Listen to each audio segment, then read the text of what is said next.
Halo semuanya, selamat datang kembali di channel aku Ajeng Septin. Baik, di video kali ini aku mau bahas tentang materi dan juga soal, nanti ada latihannya untuk PPPK Teknis Jabatan Pengadministrasi Perkantoran. Nah, sebelumnya itu teman-teman harus paham terlebih dahulu. Jabatan Pengadministrasi Perkantoran itu apa sih? Nah, ini merupakan jabatan fungsional, yaitu sekelompok jabatan yang berisi fungsi dan tugas berkaitan dengan pelayanan fungsional yang berdasarkan pada keahlian dan keterampilan tertentu. Yang mana untuk tupoksi itu merupakan tugas pokok dan fungsi, serta memiliki tanggung jawab dalam melaksanakan operasi administrasi dalam sebuah unit kerja atau instansi. Nah, secara umum ini ada berapa? 1, 2, 3, 4, 5, 6, 7. Tetapi untuk lebih jelasnya itu teman-teman bisa melihat secara langsung di Permen Pan RB nomor 41 tahun 2018 itu kira-kira ada 120 jabatan untuk administrasi. Di situ juga dijelaskan terkait dengan tugasnya.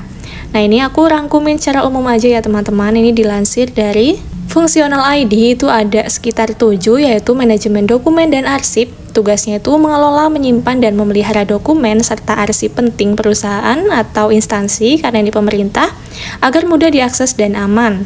Kemudian yang kedua ada pengaturan jadwal dan agenda, menyusun dan mengelola jadwal pertemuan, rapat, dan agenda kerja pimpinan serta staf lainnya. Jadi nanti soal-soalnya itu meliputi hal tersebut. Gitu ya, ada komunikasi dan koordinasi, itu nanti pilih jawaban-jawaban yang terkait dengan menjaga komunikasi yang efektif antara tim dan divisi, kemudian terkait dengan memo, surat elektronik, dan pengumuman. Yang selanjutnya, pengelolaan peralatan dan fasilitas kantor itu ada tanggung jawab pemeliharaan peralatan teknologi ya, seperti komputer, printer maupun alat tulis, dan koordinasi dengan vendor. Kemudian ada pelayanan administratif, itu penyiapan laporan, pengolahan data, dan penanganan surat menyurat. Kemudian pelayanan pelanggan dan tamu, ini memberikan pelayanan yang prima, sesuai dengan prosedur pada pelanggan. Kemudian penanganan keluhan atau permintaan pelanggan. Dan yang terakhir ada pengelolaan keuangan sederhana, ini terkait dengan pengelolaan anggaran, proses audit, dan juga memahami standar akuntansi dan peraturan yang berlaku. Intinya materi-materi dalam seleksi kompetensi teknis PPPK Teknis Jabatan Pengadministrasi Perkantoran ini meliputi persuratan, arsip, teknologi, dan pelayanan. Jadi mulai dari sekarang bisa dicicil belajar mengenai persuratan, tentang surat menyurat, strukturnya, kemudian penulisan, arsip, teknologi, penggunaannya, misalkan kayak perangkat lunak, perangkat keras gitu, dan juga pelayanan terkait dengan pelanggan, masyarakat, sesuai dengan prosedur. Jadi memahami prosedur dalam jabatan teman-teman saat ini sebagai pengadministrasi perkantoran. Nah, ini di sini aku ada contoh soalnya. Silahkan teman-teman, aku kasih waktu 30 detik cukup ya untuk menjawab soal ini. Selanjutnya nanti kita bahas. Nomor 1, silahkan dikerjakan 30 detik dari sekarang.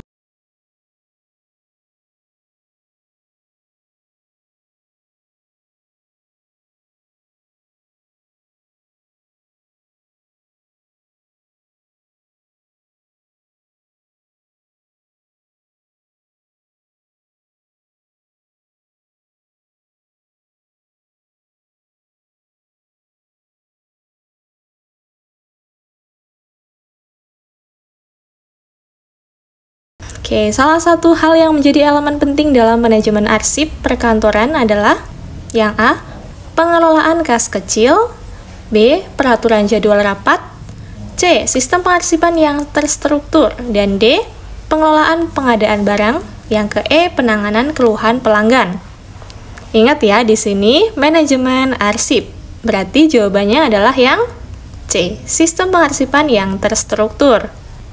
Kemudian soal yang kedua silahkan bisa dikerjakan dalam waktu 30 detik mulai dari sekarang.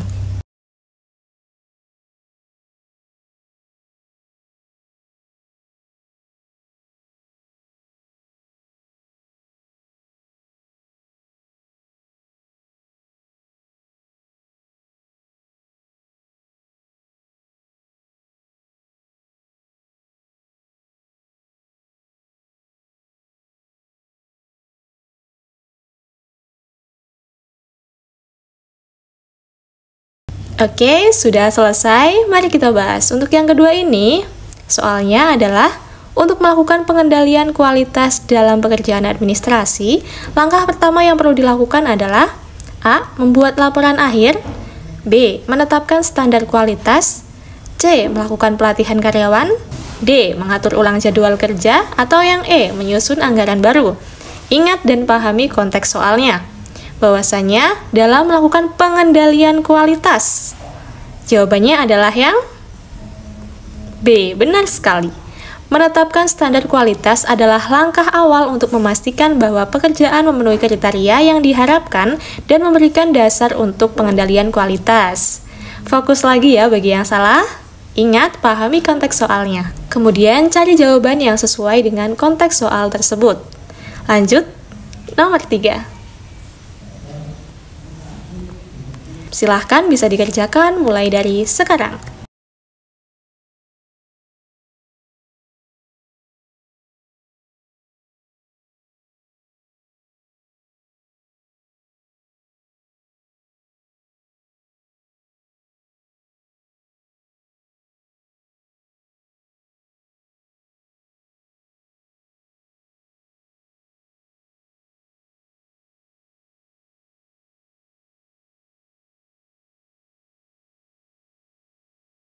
Oke, nomor 3 kita bahas ya. Dokumen apa yang biasanya berfungsi untuk memberikan informasi internal di antara staf? A. Surat resmi, B. Memo, C. Laporan tahunan, D. Nota dinas, atau E. Faksimiler. Ingat soalnya apa? Memberikan informasi internal. Jawabannya adalah yang B. Memo. Memo ini adalah dokumen internal yang digunakan untuk menyampaikan informasi, pengumuman, atau instruksi kepada staf di dalam perusahaan. Teman-teman juga perlu tahu istilah-istilah seperti ini ya, seperti faksimiler, memo, kemudian tadi apa? Nota dinas, laporan tahunan. Bisa belajar dari buku yang khusus membahas tentang PPPK teknis, pengadministrasi perkantoran, atau bisa juga belajar melalui video-video dari konten kreator di YouTube, TikTok. Kemudian yang keempat, silahkan bisa dikerjakan mulai dari sekarang.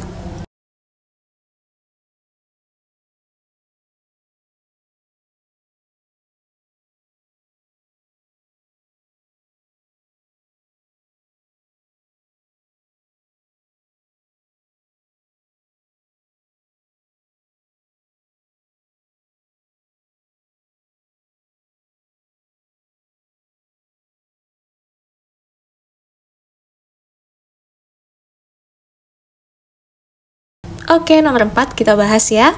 Perangkat keras yang digunakan untuk menyimpan data secara permanen adalah A. Monitor, B. CPU, C. Hard disk drive, D. Keyboard, atau E. Mouse. Ingat, menyimpan data secara permanen. Jawabannya adalah yang C. Hard disk drive, atau HDD. Itu merupakan perangkat penyimpanan permanen yang menyimpan data dan program di komputer. Oke, lanjut ke nomor 5. Silahkan 30 detik bisa dikerjakan mulai dari sekarang.